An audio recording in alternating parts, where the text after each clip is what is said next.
First நான் reach அகாடமிக்கு ரொம்ப thanks சொல்லணும். இப்போ அடுத்த வருஷம் நீட் எழுத போகிறவங்களுக்கு நான் 2 விஷயம் மட்டும் சொல்லிக்கிறேன். ஃபஸ்ட்டு, அதிகமாக நிறையா சம்ஸ் போடுங்க. பயாலஜியில் யார் வேணாலும் மார்க் எடுத்துடலாம், ஆனால் யார் சம்ஸ் போடுறாங்களோ அவங்களால மட்டும்தான் சீட் வாங்க முடியும். செகண்டு, எரர் மட்டும் கரெக்டாக பண்ணுங்கள். நெகட்டிவ் மார்க் மட்டும் எடுக்காதீங்க. நீங்கள் நெகட்டிவ் கம்மி பண்ணிக்கிட்டீங்கன்னா உங்களோட ட்ரீம் காலேஜுக்கு நீங்கள் போகலாம். அது 2 விஷயம் மட்டும் கரெக்டாக பண்ணிவிடுங்க. தேங்க்ஸ். எல்லாத்துக்கும் வணக்கம். நான் இந்த ஸ்டேஜில் நிற்கிறதுக்கு காரணம் 2 பேர். First reach academy Attur foundation, அவங்களுக்கு தேங்க்ஸ் சொல்கிறேன். எல்லா ஸ்டாஃபுங்களுக்கும் தேங்க்ஸ் சொல்கிறேன். 2வது என் பொண்ணு. அதனால தான் அது முயற்சி பண்ணதால் தான் நான் இங்கே வந்து நிற்கிறேன். நீங்களும் முயற்சி பண்ணுங்கள்.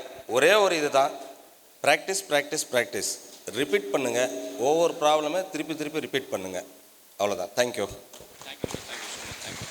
Thank you sir.